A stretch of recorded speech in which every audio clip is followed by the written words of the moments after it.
trouve formidable ce mouvement de fond de la société. Qu'Emmanuel Macron y réponde, je dirais heureusement.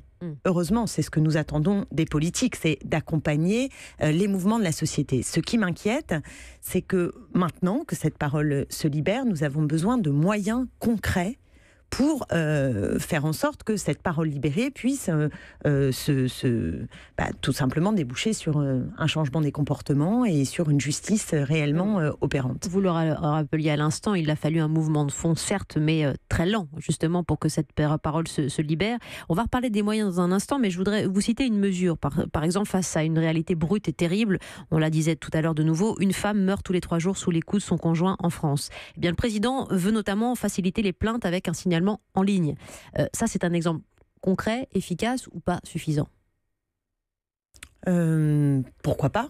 Ça peut être tout à fait utile, mais le plus important, c'est de comprendre que si on fait en ligne, il faut que derrière, on ait des moyens humains pour pouvoir traiter ces plaintes, pour pouvoir accompagner ces femmes, et y compris humainement. D'où la formation humaine nécessaire dans les commissariats, dans les gendarmeries, et des dispositifs supplémentaires. Il y a besoin d'accompagnement. Comprenez par exemple, moi quand j'ai porté plainte au commissariat de Stein, c'est un homme qui a pris ma plainte, ce n'était pas une femme, je n'ai pas eu le choix, et c'était un homme dont c'était la première plainte pour viol.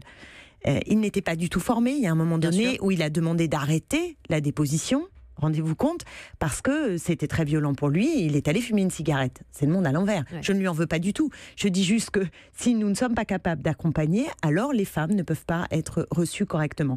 La justice est très lente parce que les moyens de la justice ne sont pas au rendez-vous. Donc si on veut que les délais raccourcissent, il faut des moyens. Et surtout, c'est tout ce tissu nécessaire des associations de lutte contre les violences faites aux femmes qui, d'année en année, bricolent pour avoir quelques subsides pour pouvoir faire leur travail.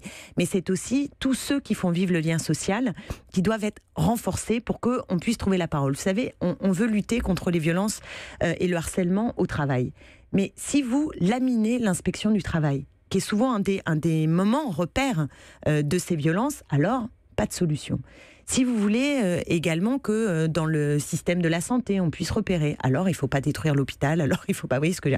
Et donc, c'est dans de très nombreux domaines. Donc moi, ce qui m'inquiète, c'est d'avoir un plan où on va avoir des mesures législatives qui vont durcir la loi ou prévoir de nouveaux dispositifs, mais sans avoir de moyens afférents.